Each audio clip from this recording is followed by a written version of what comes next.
The biggest single engineering projects on the Western Front during the Great War, the Hindenburg Line witnessed some of the great battles of 1917-18. What was the Hindenburg Line? Often when we talk about the Great War, it's easy to assume that everything that we're discussing is familiar to the audience that's listening.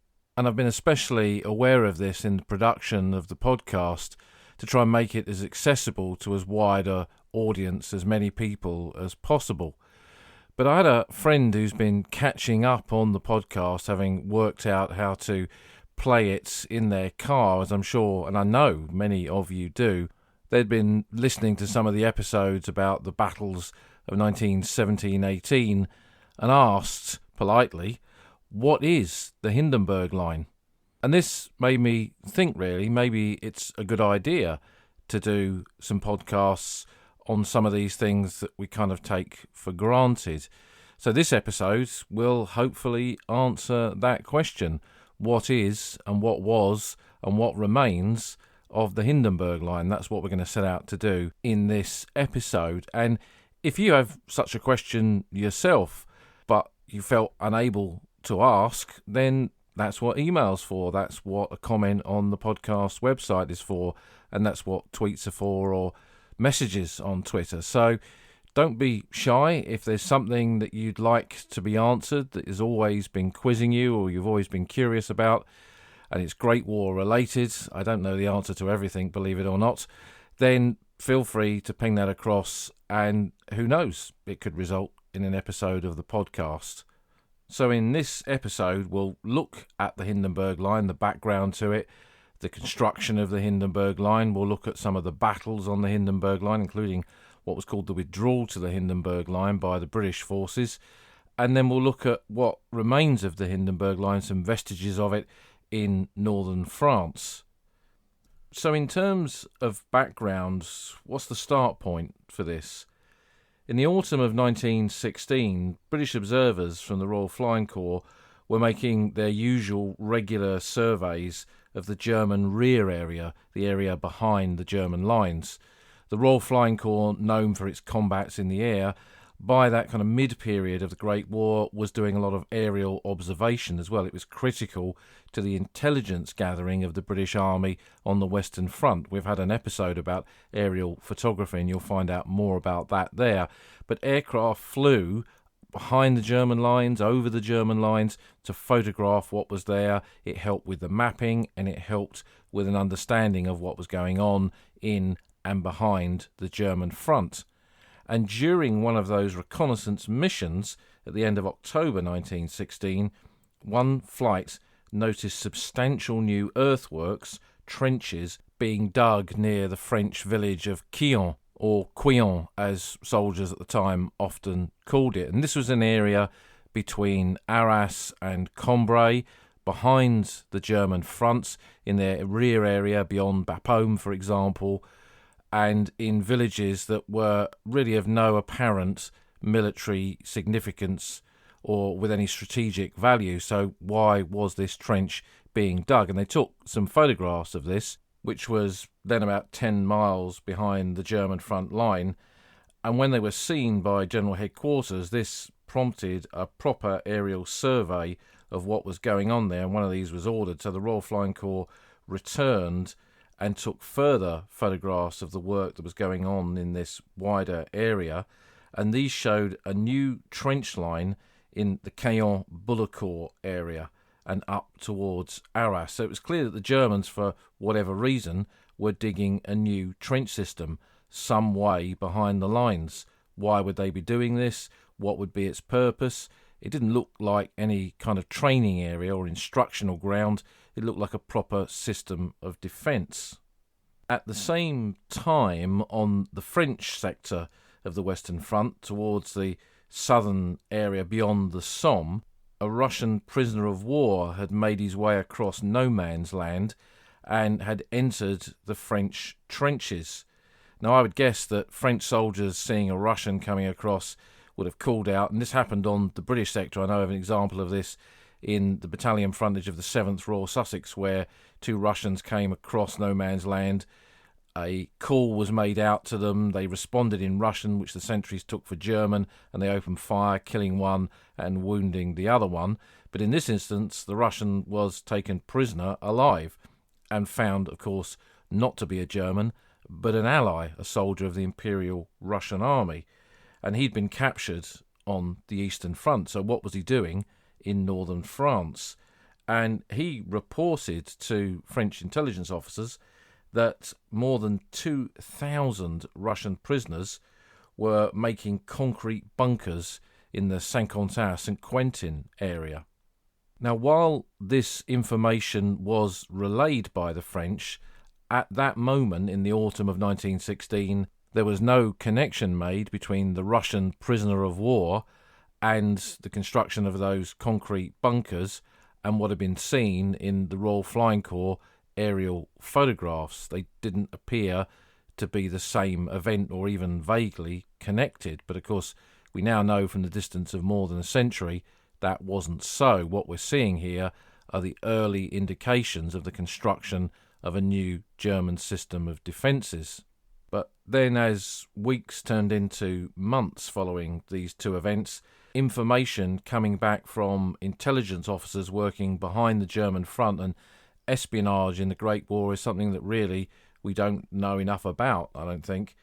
But that kind of work was going on, and also information was always being gathered from French civilians. It appears that some families either side of the battlefield somehow were able to communicate with each other, but information would be gathered in the area, the occupied area behind the German lines. And what was increasingly coming back both from these agents and from discussions with French civilians was that there was a major German construction project going on in that area of northern France, and that, to quote one of the sources, a new trench line was being dug from Arras to Laon. But it took until February 1917 for further Royal Flying Corps flights that would show the extension of the original trench works that had been seen in the autumn in that area around Caen.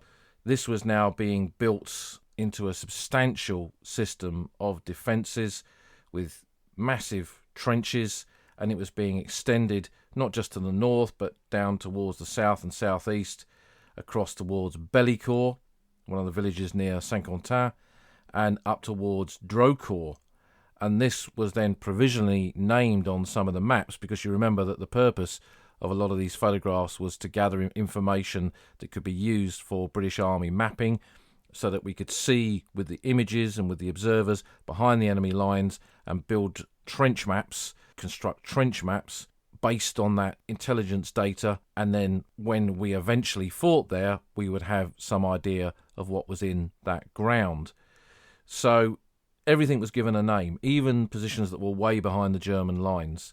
And in this case, they decided to call it, because of the proximity of these two villages, Drocourt at one end, Caen at the other side. Then it was known as the Drocourt-Caen switch line, or the Drocourt-Queant switch line, which would become pretty significant, particularly in the battles of 1918. What was a switch line? Well, this was an interlocking system of defences where it was apparent that one major line would join another major line, possibly to be used for elastic-style defences, where the Germans, and this is as the war went on, they increasingly did this, is give up ground, let the Allies move into it, and then they'd hit it with counterattacks from those secondary, those switch line positions, or whatever was in that part of the battlefield. So the name was given, and it would take on really greater significance much later in the war. And even though this was spotted by the Royal Flying Corps, and these photographs went back to GHQ, even then the significance of it wasn't truly understood. And a greater aerial survey of this ground at this time, and this is the early months of 1917, was hampered by the fact that von Richthofen, the Red Baron, was operating in this area with his squadron, with his Jasta, from Douai. And they were flying over this part of the battlefield, attacking these slow, by their nature, slow RFC aircraft that were taking the photographs and shooting them down. And it became really a kind of Operation Certain Death. If you're going to send aircraft into that area just to fly low and slow to take photographs, the likelihood was that they were not going to come back, because this was a period of the war in which the Germans, with aerial combat and the type of aircraft that they were using, had got the upper hands on the Royal Flying Corps, and it would result by April of that year, April 1917, in what was known as Bloody April, where these aircraft were being knocked out the sky on an all too regular basis. So the kind of joining up of the bits of intelligence that gave the early indications of the construction of this new German system of defence wasn't really done, and it wasn't really apparent until events kind of took over. The real and full realisation of the significance of this didn't really sink in until the Germans began to withdraw from the Somme area in February of 1917. And then it became apparent that the Germans were not just pulling back here and there, they were pulling back on a much wider scale. And then, in a kind of light bulb moment, I would guess, the realisation was that they were not just going to give up some ground, it was going to be a lot of ground, pulling back that 10-mile distance nearly to these pre-prepared positions that had been seen in the aerial photographs as early as the previous autumn. So why were the Germans preparing to do this at this time? Well, the Battle of the Somme, one of the questions that people often ask about that is, was the Somme a victory? And again, it's one of those subjects that I think historians will be arguing about for centuries to come. Gary Sheffield calls it a Pyrrhic victory. And it's clear that at the end of the Battle of the Somme, although many of the original objectives had not been taken and had not resulted in a breakout, it had relieved pressure on the French at Verdun, although that was not really its original aim or purpose. But there's a clear indication that for the Germans, with the British attacking on the Somme in July of 1916 and the French defending Verdun in July of 1916, they couldn't fight their own offensive battle down there at Verdun and a defensive battle on the Somme. And with the last push on Fort Souville, when German soldiers got up onto the roof of the fort and they saw the sun glinting on the blue Meuse as it weaved its way through Verdun, that was the nearest German soldiers, except as prisoners of war, got to that city. That was the end of the German offensive there and the build-up of German troops to defend the Somme front. So in that respect, was the Somme a victory? Well, like I say, that's an area of some debate. But certainly as the battle moved into that autumn period, it would have been clear to German commanders that although the British and by this stage the French, who were increasingly involved in the Battle of the Somme, had not broken through on a big scale, what Germany would be facing come the end of this battle were positions that they could not hold indefinitely. The dominant ground that they'd had at the beginning of the battle on ridges like the Thiepval Ridge or Redan Ridge and Hawthorne Ridge, all these kind of places, they were no longer holding dominant positions like that. They were pushed back to places where the British or the French had the advantage, and the German trench systems in those areas were pretty weak or shallow and would not hold up against a concerted Allied offensive, which they presume would come the following year if it didn't take place during that winter. So a conscious decision was made to abandon the Somme front, construct this new system of defences, and when it was ready, pull back to that and continue that purpose of the static war on the Western Front from Germany's perspective by letting the Allies attack you, hopefully suffer tremendous casualties, and perhaps eventually sue for peace. So although there might not be some great military victory for Germany, there could be an end to the war that was in Germany's favour. This was really all part of the defensive positions that the Germans built on the Western Front and the thinking behind it. Now, although the British had only spotted this work around Caen in October of 1916, the work had actually started the month before, and the Germans had called this new system of defences the Siegfriedstellung. This was a reference to the character Siegfried in a 19th century Wagnerian opera, which was itself based on 12th century poetry, with Siegfried as the great German hero. And another character in the same story was Alberich, and Operation Alberich would become the German operation to withdraw from that Somme front back to the Siegfried-Stellung. So if the Germans called it the Siegfried-Stellung, not to be confused with the Siegfried Line of the Second World War, how come this podcast is about the Hindenburg Line? Well, due to that mix-up of intelligence and misunderstanding of what they were seeing and the information that was coming back, the British thought that the Germans had called this defensive line the Hindenburg Stellung, after General Paul von Hindenburg, a famous general of the German army who had achieved victory most notably in the early phases of the battles on the Eastern Front in 1914. So the name Hindenburg Line was adopted, and that really is the name that has been used for these positions ever since in official histories, regimental, divisional histories, and the accounts of those who took part in the battle. Of course, the Germans in their accounts still refer to it as the Siegfriedstellung.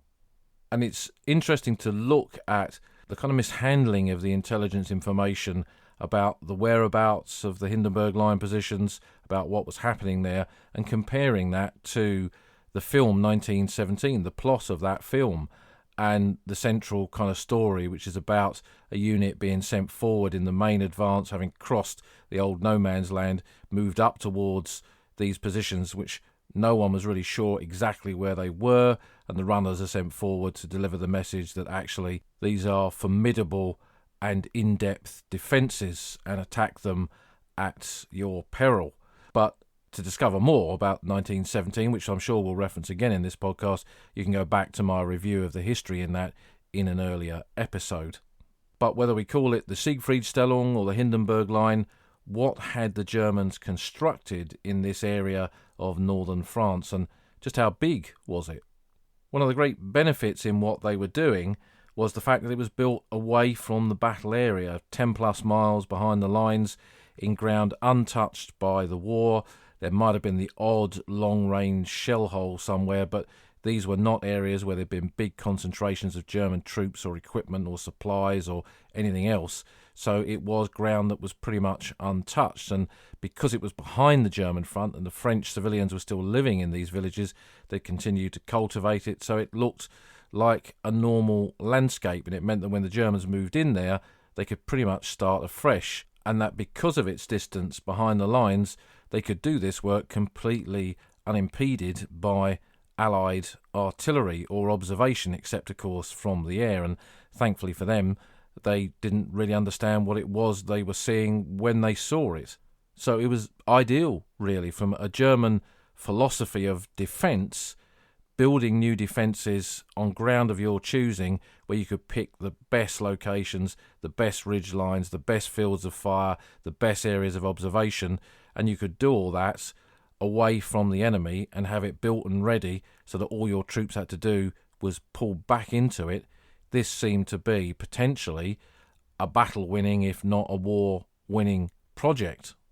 And because they were starting from afresh, they could adopt new approaches to building these defences. We read about the German trenches on the Somme, for example, and how formidable they were, deeper and wider, with deep dugouts. We've seen the photograph of the famous dugout at Bernafay Wood with all those steps coming down into it. There's a German photograph taken before the battle looking up, and a British official photograph taken with the capture of that position from a similar kind of position, and they were pretty formidable. But here on the Hindenburg Line, starting from scratch, they could do and follow whatever was the latest tactical doctrine and approaches to defending positions like these. And a lot of the input into this came from General Ludendorff, who used it as an opportunity to develop his ideas about defence in depth and elastic defence, as we mentioned before, in terms of how these positions might be defended from a long-term point of view. And when you look at the construction of the network of trenches that were put in here, these defensive lines were much deeper in depth compared to those on the Somme, where you typically had a main line of defence and then perhaps a kilometre or a mile or so behind that another line of defence. Here you had whole systems of defences that were 6,000 to 8,000 yards deep, with these switch lines, as we call them, flexible systems of defences to allow reinforcements, counterattacks to come in, artillery, trench mortars, machine guns to be brought up, and create a battle zone in the forward positions where the fights would be received when the enemy attacked, but then keep troops back to launch those counterattacks to push the enemy back again in your flexible defence area, which is built in that kind of depth with not just one line of machine gun positions but multiple lines, and the same for trench mortars and the intersection of artillery into that calculation as well. It meant that these were potentially very, very formidable systems of defences that the Germans were building here. The trenches themselves were different to the trenches that had been dug on the Somme, many of those dug in a hurry in 1914 and gradually expanded upon. Here there was no sense of urgency, so you could dig what you wanted and what you needed. So the trenches were much more formidable looking, even from the air, and I'll put a couple of aerial photographs onto the podcast website so you can see this. You can see that they are deep and also that they are wide. And that was an important consideration at this period of the war because tanks had entered the battle area in September of 1916 with the first use of tanks in the Battle of Flers-Courcelette. They'd been used again multiple occasions during the remaining part of the Battle of the Somme, and it was clear to the Germans that they would now be a battlefield weapon that would continue to be used by the British and eventually, they would guess, by the French as well. So if you dug trenches that were wide, it would mean that it would be difficult for the tanks to cross them, and you dug them so that a tank would go up onto the front of the trench, the parapet, and perhaps drop into it and get stuck there. That was the idea. So the trenches were not just trenches that the men would fight in, they were potentially anti-tank ditches as well. The volume of the official history that covers this period of the war in early 1917 was written by Cyril Fools, and in his description of the Hindenburg Line, he says that the trenches thus became, in theory at least, merely an element in a system of defences which was not linear but zonal. And I think this gives us a bit of an insight into the complexity, really, of the Hindenburg Line system, in that it wasn't just about a static idea, if you'll excuse the pun, of what a trench was about. A trench was there for a number of purposes: a shelter, a firing position, a means to counterattack, and also as an obstacle to enemy tanks. Barbed wire was also an essential part of these defences, and the thickness of belts on the Somme had proven how difficult it was for the British to break through those, and the French likewise on other parts of the battlefield. Shrapnel, the explosion of shrapnel shells in the air above barbed wire entanglements, so that the shrapnel balls, the lead balls, would rain down and chop the wire up. That had gradually been perfected by the British on the Somme, and the French as well with their French 75mm shrapnel shells. But the thicker the belts of wire, the harder it was for the Allies to cut them. So the thicker the Germans sighted their wire here, then the better for defence. And some of these areas of barbed wire, the belts of barbed wire, are so defined that when you look at these aerial photographs, they're like black strips across the landscape with these strong angular positions, triangular positions of wire to create killing zones, so that you create an obstacle to push an enemy attack into a given area that you've then trained your machine guns and mortars and artillery onto to wipe them out. And again, Cyril Fools says in the official history, the barbed wire obstacle was particularly formidable, stretched on corkscrew pickets, generally in 3 belts, each 10 to 15 yards in depth and 5 yards or more apart, and in front of the fire trench in a zigzag pattern, so that machine guns firing from the re-entrant angle could sweep the sides. No troops who saw it before rust had touched it will forget the sinister impression made by its blue sheen in the light of afternoon. So we've got well-sighted defences, deep and wide trenches, thick belts of barbed wire, but also, as noted by that Russian prisoner of war who'd come across to the French, bunkers, concrete bunkers, were constructed right along the Hindenburg Line. And these were a mixture of bunkers for different purposes. So there were concrete infantry shelters built into the sides of the trenches to protect the garrison that defended that bit of the line. There were often concrete tunnels linking their dugouts to forward positions. There were concrete observation posts. There were snipers' positions, concrete machine gun bunkers where, in that kind of traditional Hollywood style, machine guns could fire through a bunker, out through an aperture, out onto the battlefield. But more commonly, the Germans would keep a machine gun team inside a well-protected bunker, and that when they were required to fire their weapon, they would bring it out of the bunker and set it up on the roof of the bunker and fire from there. And some of the designs of bunkers that you see on the Hindenburg Line have constructed concrete fire steps so the machine gun team can do this. There were also bunkers for trench mortars, the small ones like the Granatenwerfer or the larger ones like the Minenwerfer. So you had this big network of different types of defences, again, making this position more and more formidable. And although the British had encountered concrete positions on the Somme, this was nothing compared to what was being constructed here. The work to build the Siegfried-Stellung or the Hindenburg Line took something like 5 or 6 months from that autumn of 1916 through to the early part of 1917. And as, again, that Russian prisoner had indicated, and indeed on other parts of the front where they'd come across, Russian prisoners of war were vital as part of the labour force that was employed to build this line of defences. Something like 50,000 Russian prisoners of war were used on the Hindenburg Line, and in addition to that, 70,000 civilian labourers were forcibly conscripted from the villages in that area to come out and work for the Germans, whether that was digging trenches, mixing the concrete, or whatever it was. And then, of course, the Germans would employ their own engineers, their pioneers, to do the final aspects of building the defences, from the wiring through to the installing of the mounts for machine guns or mortars or whatever it was. And as the whole project evolved, geologists were brought from Germany to site the positions, to pick the best type of ground to build these trenches, to place these bunkers, and to give the required effect that these defences were being built for. As in many instances during the Great War, railways were very much part of the story. They were there for the movement of timber and gravel and all the materials needed to construct the Hindenburg Line, and something like more than 50,000 railway cars were used to move all this kit around. And that equates to about 1,250 trains, each of 40 cars carrying gravel, timber, the material needed to make concrete and everything else.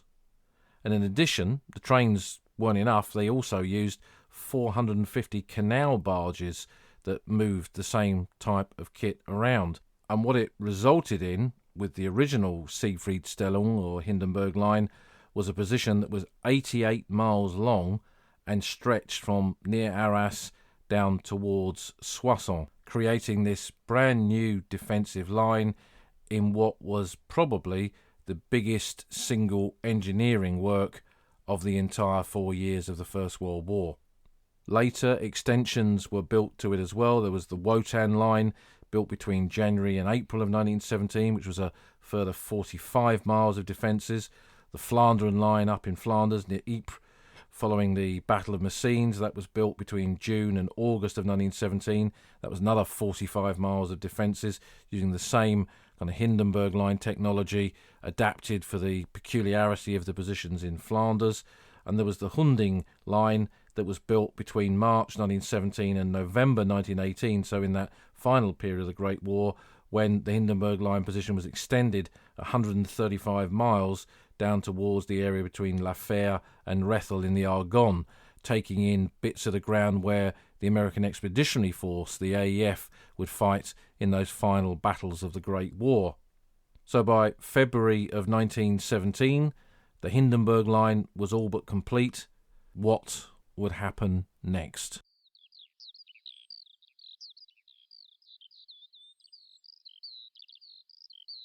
One of the Great War veterans that I knew, Horace Ham, who served with the Middlesex Regiment, was on the Somme in February of 1917.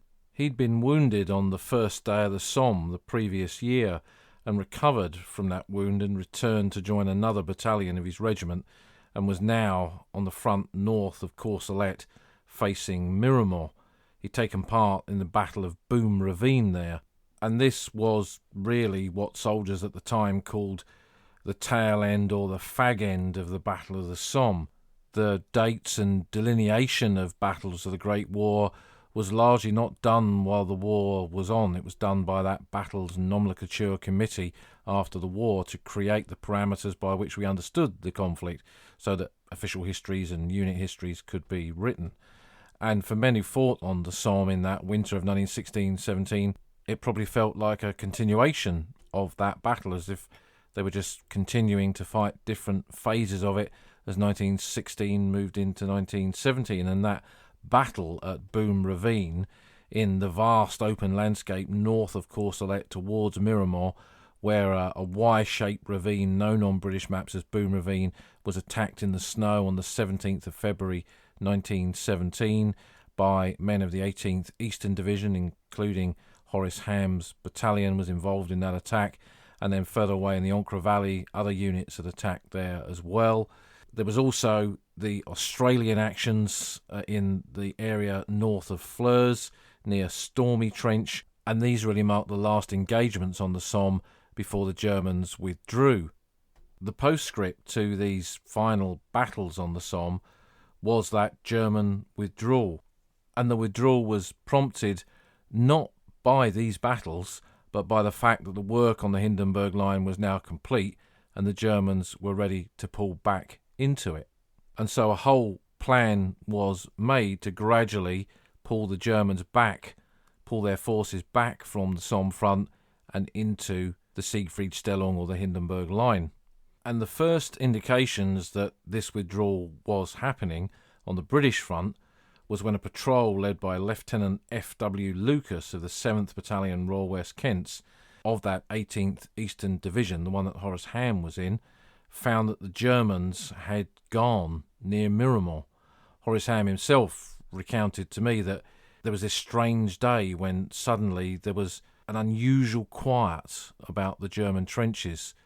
There was always some kind of noise going on there, the way men moved around or dropped a mess tin in the front line, but there was none of that. There was a strange silence and they couldn't really account for it. And until patrols like this one, led by Lieutenant Lucas, went forward and found that the enemy positions were abandoned, it wasn't really clear that this was not an isolated incident, but in fact was happening on a wider front. And further patrols by the 7th East Kents, the 7th Buffs, and the 7th Queens, Royal West Surreys, also confirmed that on that front, near to Miramont, the Germans had pulled back. And aside from the fact that the Hindenburg Line was now complete and could be pulled back to, this whole withdrawal was really also a preemptive movement to stop the Allies attacking these weak German positions in this sector, which was almost certainly going to happen once the winter became the spring of 1917. But they couldn't just abandon this ground. They couldn't just move out of the trenches and march back to the Hindenburg Line and start all over again. It was going to be much more complex than that. Instead, they launched that Operation Alberich, which would see a whole series of small-scale delaying actions. So small groups of men delaying the advance of the Allies as they realised the Germans had pulled back in strength. These small German units would fight to hold the advance of the Allies up and enable the bulk of the German army to move swiftly into the Hindenburg Line. But it was more than just those small pockets of resistance who were not there to hold that ground indefinitely. They were there to fight, slow the British or the French down, and then pull back. It was more than that. It was also a scorched earth policy, because if you're going to give this ground up, you're going to make sure that the enemy, in this case the British or the French, cannot use it for any purpose, and that you'll do things actively to slow them down in their movement across this ground as well. So what you see in that operation are the Germans destroy any kind of material that could be of military use. So burn anything that was made of any kind of consumable material, destroy that so that it didn't fall into the hands of the British or the French, blow up anything that couldn't be burnt, destroy all and any military equipment that couldn't be carried back to the Hindenburg Line. But also on the landscape, that you were giving up destroy towns and villages, blow up buildings, fill streets full of rubble so that vehicles and limbers and horses and field guns couldn't move through them, cut down trees because most French roads at that time were lined with trees. The Germans cut all those down, filled the trunks across the road to create instant barricades, again for the movement of men and traffic. They dug down at key road junctions and crossroads and placed mines there that were blown, forming huge craters that again would stop the movement of traffic across those vital roads. So what they were doing is essentially wiping out the infrastructure in that ground that they were giving up to stop the movement of Allied soldiers, but more importantly, to stop and hamper the logistics trail behind them so that any Allied soldiers moving into this newly won ground could not easily be reinforced or resupplied. Bridges as well were blown, whether that was road bridges or canal bridges or railway bridges. Wells were poisoned. 125,000 French civilians were forcibly moved by the Germans, not towards the Allies, but in the other direction, towards the area into the hinterland beyond the German-occupied zone of France. So a lot of these people became displaced and went up to towns like Douai or Lille or Valenciennes or on into eastern France. Some even crossed the border into German-occupied Belgium or went up into the Netherlands. There were quite a lot of refugee camps in the Netherlands, in neutral Holland during the First World War. But in some cases, some civilians were able to evade the Germans, not be rounded up, not marched off. They stayed in their cellars, they hid in places the Germans didn't know were there, and there are photographs in the eventual, what the British called the advance to the Hindenburg Line, showing that soldiers came into villages and found civilians still there. Now, all of this, again, I kind of refer it back to the film 1917. These are all things that we see in that film. So the accuracy of that film depicting this period of the war is pretty spot on in the way it shows the landscape damaged, destroyed, chopped up, bridges smashed, roads blocked, all of that kind of stuff. And then when the runner gets to Ecus, the village close to the Hindenburg Line, that's been damaged by the Germans, damaged by shell fire, and there are still some French civilians there as well as tiny pockets of German resistance too. Anyway, enough of my obsession with 1917. The other aspect of the scorched earth policy was booby traps. The Germans developed a whole load of booby traps, both for their own trenches, so there were devices that when a British soldier jumped over the parapet down into the German trench, parts of the duckboarding had been rigged with explosives, so when someone landed on them or walked on them, they would explode. There were also boards with metal caltrops on them, and this is an old Roman device. It's kind of a spike that no matter when you throw it down or how you throw it down, it will always have a spike pointing to the sky, and these were mounted on boards so that when men leapt over the parapet into the trench, they would land on those, and it's making me kind of wince think about that now with these big metal spikes going through the boots of soldiers landing on top of them.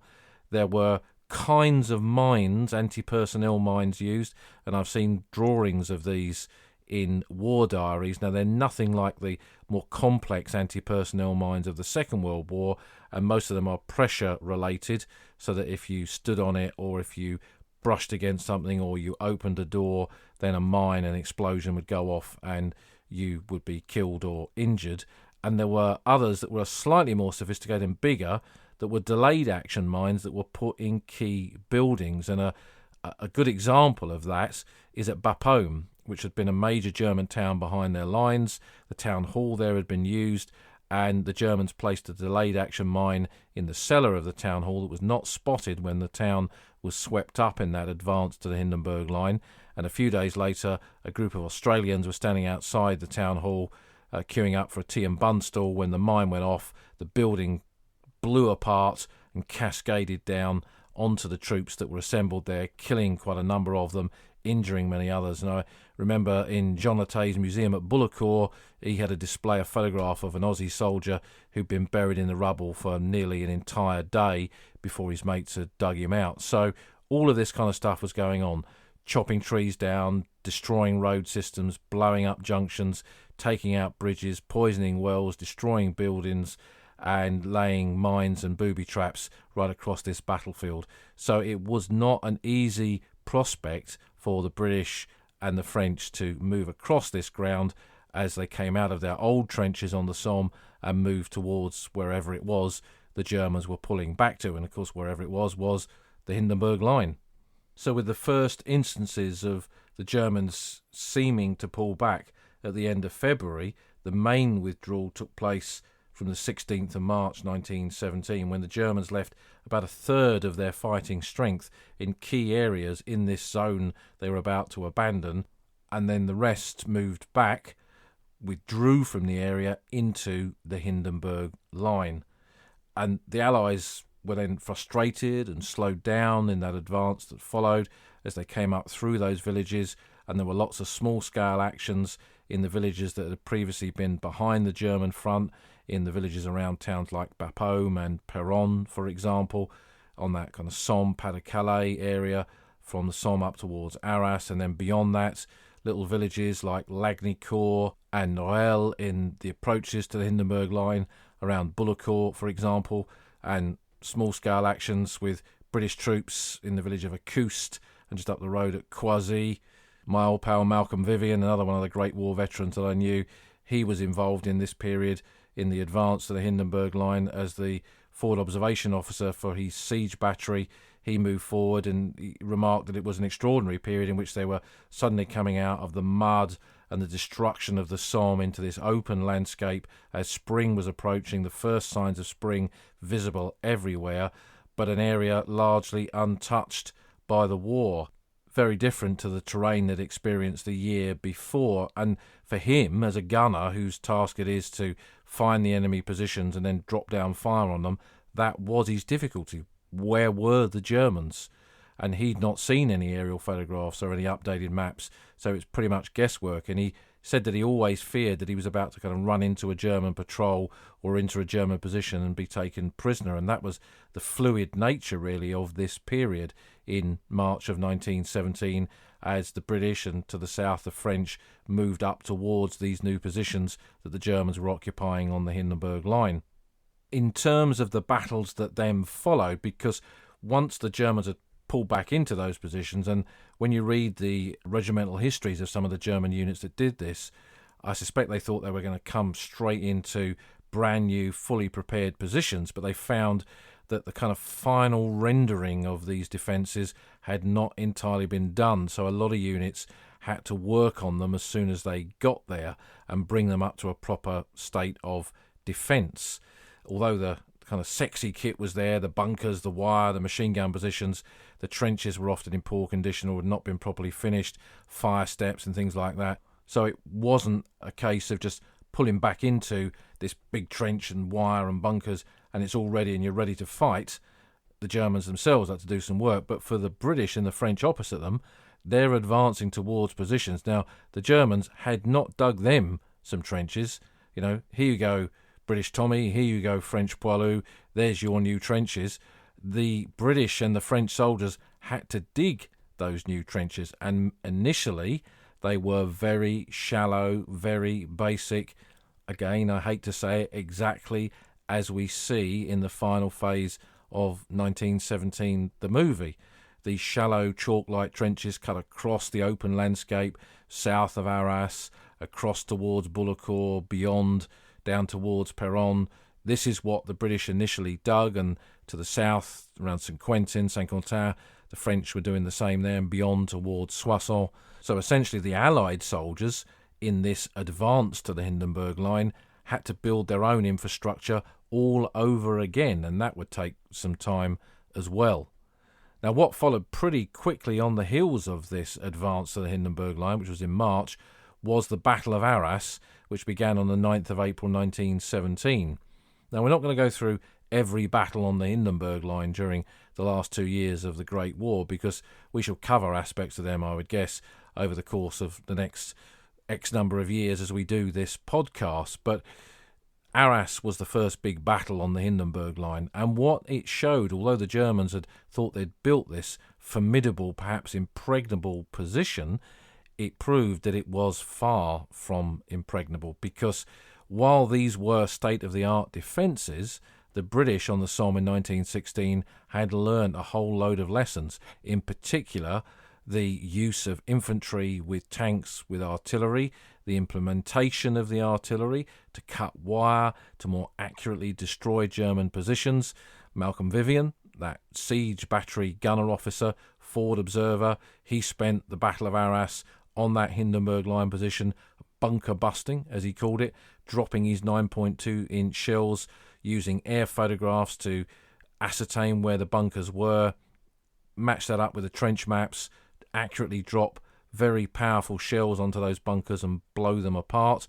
So what the Battle of Arras proved in terms of the wider aspect of the Hindenburg Line is that it was not really up to speed with the way that the war had developed. It was a formidable system of defences, and in certain aspects of the Arras fighting, most notably on the 3rd of May 1917, that black day of the British Army at Arras in 1917, when something like 7,000 soldiers, I think, were killed in a single day, most of them with no known grave and commemorated on the Arras Memorial. That showed that it was still a formidable position to attack if the circumstances were not right, but the British had broken through sections of the Hindenburg Line and done that with tanks and used their artillery to destroy and disrupt and damage and neutralise these positions. So that then prompted a reaction on the part of the Germans to adapt those defences as the war then moved forward. And you see this again in November of 1917 when the British attack at Cambrai with those tanks, with a huge number of Mark IV tanks, supported by infantry, supported by artillery, with aircraft in the air, not quite achieving that kind of orchestra of weaponry on the battlefield in the same way that they did at Amiens the following year, but certainly the beginnings of it. And Cambrai being the first battle in which the artillery dropped shells on targets without pre-registering the artillery. So normally you drop some ranging shots on a target, and of course that alerted the enemy to your intentions. In this battle they used maps and air photos to plot the artillery fire and drop the shells with the opening barrage straight onto those targets. So again, you see the British change in the way that they were fighting the war on the Western Front. It's not Blackadder where they're sending the men over again and again and again. It's changing all the time, led on the ground by individual units. The Canadians were known for their adaptation of the ways of fighting trench warfare, but not just the Canadians. The New Zealanders, whole load of different British divisions were doing that, and this was then published in pamphlets, and the information was spread, and the training centres behind the lines reflected this. So you were seeing a development of a highly professional British army, and alongside them a highly professional French army adapting to the circumstances of fighting across battlefields like the Hindenburg Line.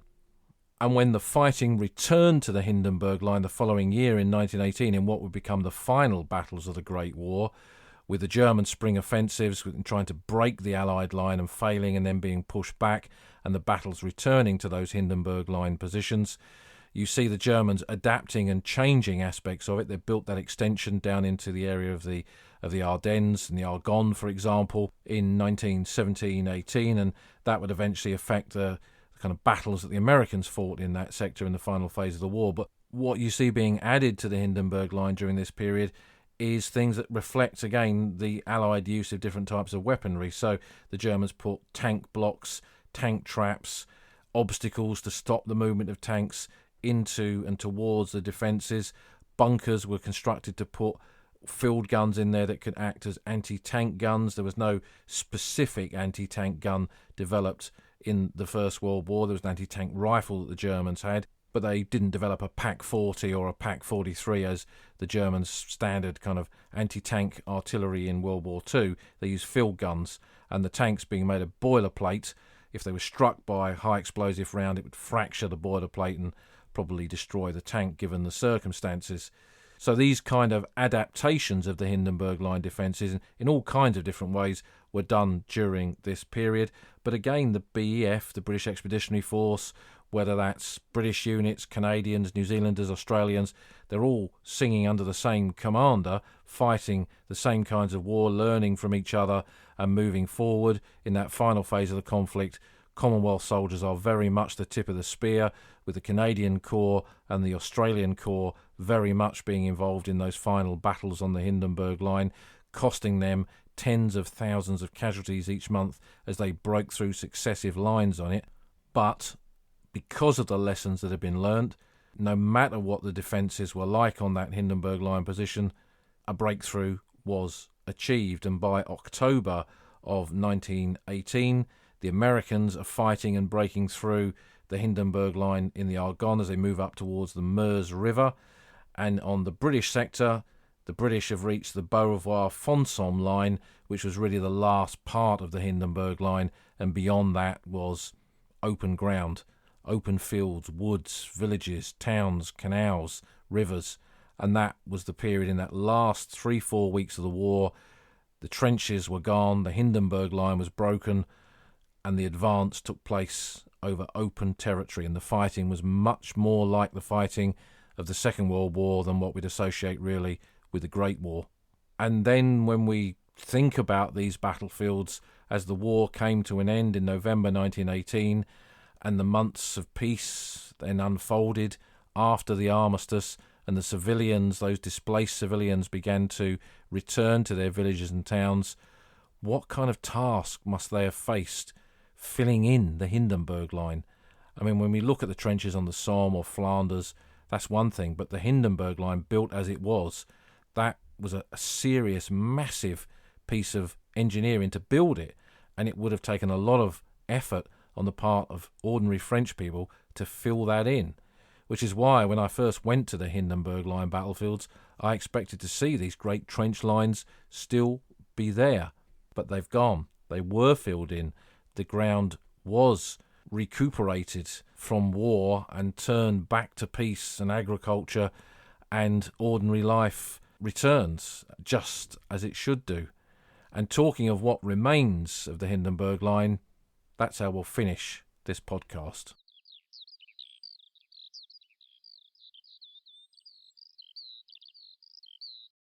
What remains of the Hindenburg Line today? As I mentioned, when I first went to explore those battlefields where the Hindenburg Line had been constructed in the late 1980s, going across to the ground beyond Arras and around Cambrai, I really did expect to find some of those great trench lines still there. Looking at the trench maps, looking at the aerial photographs, particularly around Bullecourt and around Havrincourt at Cambrai, and some of those really incredible positions on the battlefields of 1918. Surely there must be some trace of this. But I discovered pretty quickly that the post-war work of the farmers had been very successful, and they'd filled these positions in. And aside from a few small places where sections of woodland had preserved a little bit of trench, and that in itself was smashed to bits by 2 years of bombardments with the battles on it in 1917 and the returning battles there in 1918, there was nothing on the scale of what I thought I would find. These great culverts that I imagined the trenches to be. None of them, all gone. But we can follow aspects of the Hindenburg Line on the battlefields in northern and eastern France today. So where to begin? And I've constructed a map for this, which I've put on the podcast website, oldfrontline.co.uk. And we're going to begin where the withdrawal to the Hindenburg Line began, or the advance to the Hindenburg Line began, depending on which side we're talking about.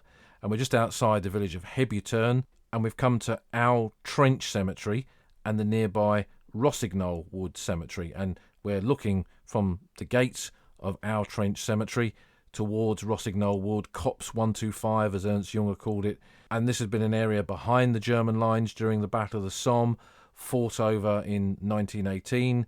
But in terms of the withdrawal to the Hindenburg Line, this is one of the places where that withdrawal began. And what they did, you remember, is place small groups of German soldiers to hold up the Allied advance, whether that be British or French, and this cemetery is a testimony to that. So Owl Trench Cemetery has 53 burials. It's quite a small one. 43 of them are men from the 16th Battalion, the West Yorkshire Regiment, the Bradford Pals, who were killed in the German rearguard defences of this ground on the 27th of February 1917. So the beginning, the early stages of that initial withdrawal of the German forces from the Somme front. And if we moved from this cemetery across this ground towards Achiet and then over towards Bapaume and beyond, we would find military cemeteries and communal cemeteries where we would find groups of graves from late February 1917 and March 1917, men killed, British soldiers, some Commonwealth soldiers killed in these skirmishes with small groups of German soldiers that were being used to hold up the main Allied advance while the bulk of the German army pulled back to the Hindenburg Line. So this cemetery is quite a good starting place for a little tour looking at some Hindenburg Line related locations. From there we'll go across to the sector southeast of Arras on the main Hindenburg Line itself, and we're close to the village of Heninel. And here in these vast open fields where they've in the last few years built a really big wind farm, there's a lot of bunkers from the Hindenburg Line. Now, we spoke about the concrete constructions that were made as part of these defences, and I've never seen a figure as to how many it was, but it would have been thousands of different constructions when you look at the whole kind of 88-mile front of the initial Hindenburg Line. And most of them, you'd think, again, when I first went to these battlefields, I thought I'm going to see these massive bunkers everywhere. Well, most of them were built at ground level. They were low slung because they'd found on the Somme if you built a bunker up above ground level, it was an easy target for Allied artillery. So the bunkers were built down at trench level with these concrete firing positions behind them so the machine gunners could get up and fire their weapons over the top of the bunker. And when you go up into this area, and it's marked on the map that's on the website page, in the area near to some small battlefield cemeteries there, like Cuckoo Passage and Heninel Quasi Road Cemetery. Near to those burial grounds, if you go out into the fields and you follow the tracks there, you will find quite a lot of low-slung German bunkers that are typical of the kind of bunkers that were constructed on the Hindenburg Line. And there you're very close to the area where the war poet Siegfried Sassoon, with the Royal Welsh Fusiliers, part of the 33rd Division, fought in the actions on the Hindenburg Line there in April of 1917. So that gives us an idea of some of the bunkers. And not far away in Fontaine-le-Croisy, which is a village behind the German lines, we see some of the bigger Hindenburg Line bunkers there that were constructed as part of the rear positions. So on the front line, they were generally low-slung, built into the landscape. Farmers covered them up after the war, so a lot of them are not visible. But behind the German front, they had command, headquarters, signals bunkers, often near to artillery positions. And those are much bigger bunkers, and we see some of those in the villages just behind the German front. And there's a good example of that near, I think, the football field in Fontaine-le-Croisy, where you can see one of these big German bunkers tucked away by some trees there. And then later in the war, as the Hindenburg Line evolved, they incorporated physical features on the landscape into the defences as well. So the Canal du Nord and the St. Quentin Canal are two examples of that.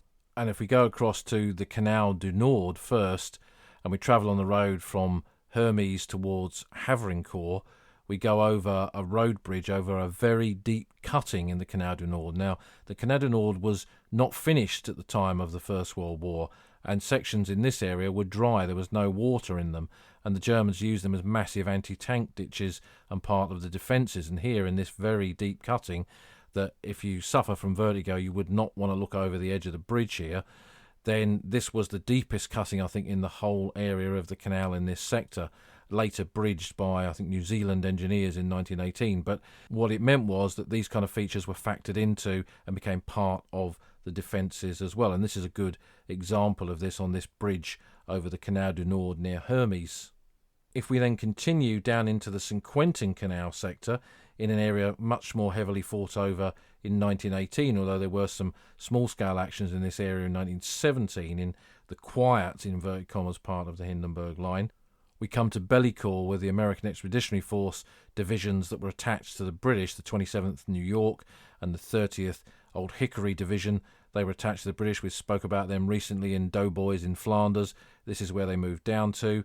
And there's their battle memorial that's sited right on top of the tunnel of the St. Quentin Canal here, and it overlooks the vast open landscape in this area where those battles of September 1918 were fought. No trace per se of the Hindenburg Line apart from bunkers, but it gives you an impression of what a typical Hindenburg Line landscape would have looked like, incorporating a physical feature like the canal, and in this case the canal tunnel as well. And you can go down to the entrance near Rickerval of the St. Quentin Canal tunnel itself, go down a little ramp. There's a American memorial there and a little museum of the canal barges, and you come down the slope onto the towpath and see and walk up to that entrance that was photographed numerous times during the Great War. I have a photo album from a gunner officer who took some pictures of it in September of 1918 following the capture of this position by the Americans and by the Australians.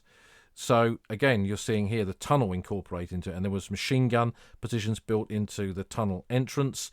There were barges inside that were used as shelters by the Germans, and further down this stretch of the canal, the Germans hadn't actually blown the bridge at Rickerval across the canal, and as the men of the 46th North Midland Division got to it in September of 1918, just as the Germans were about to blow it, they wiped out the garrison defending it and captured the bridge intact. And that resulted in that incredible victory there by these troops in the final embers of the First World War. Finally, they achieved a great victory and great deeds, having fought in Loos in 1915 and on the Somme and suffered such heavy casualties and been kind of relegated to one side, the 46th Division.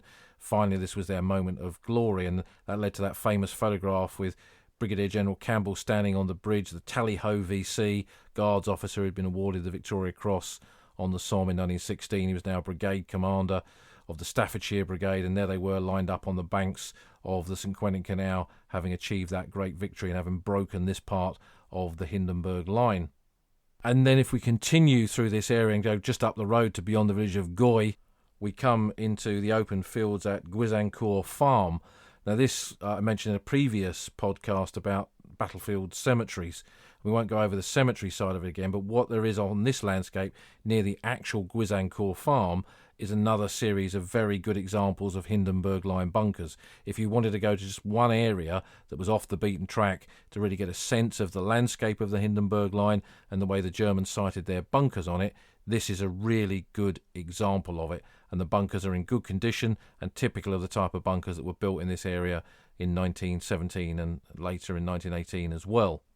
But we'll finish off away from what most people think as the Hindenburg Line just being in the British sector. We've got to remember that there was a French part of it as well, and we've not really discussed that in any great depth in terms of where the French came up against it. And then in 1917-18, the Hindenburg Line was extended down into that area where the Americans would fight in September and October of 1918, and that takes us to the Kriemhilde Stellung, an extension of the main Hindenburg Line in the forest there, in the area where the Americans were fighting through that forested ground, through the villages and the valleys and the hills as they moved up towards the Meuse River, where for them the war would end on the 11th of November 1918.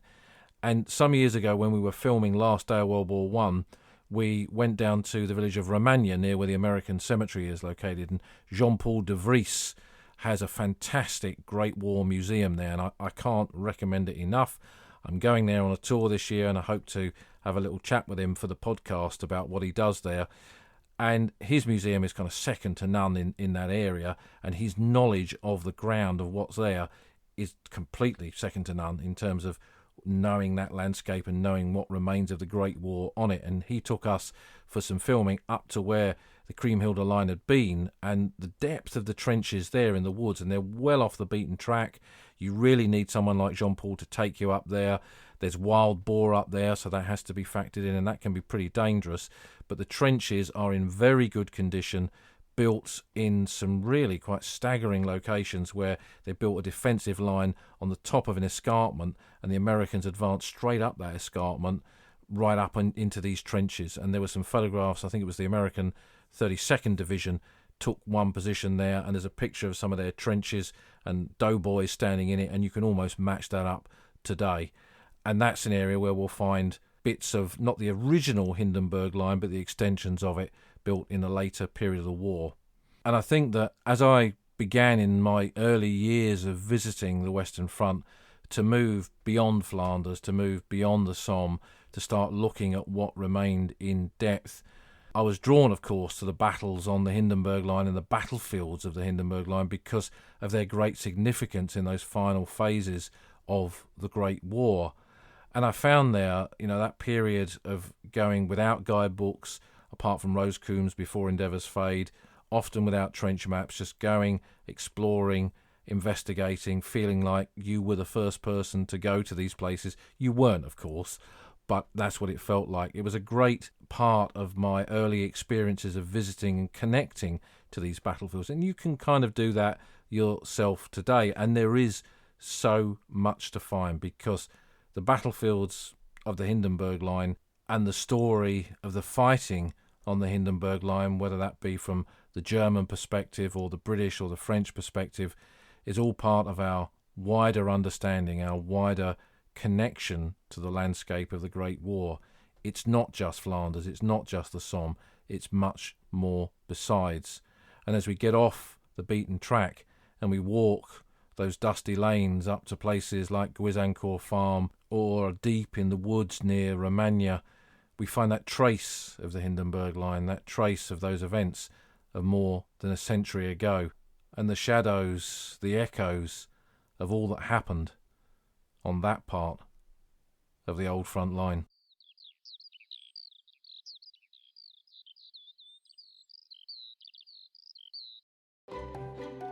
You've been listening to an episode of The Old Front Line with me, military historian Paul Reed. You can follow me on Twitter at Somcorps. You can follow the podcast at Old Frontline Pod. Check out the website at oldfrontline.co.uk, where you'll find lots of podcast extras and photographs and links to books that are mentioned in the podcast.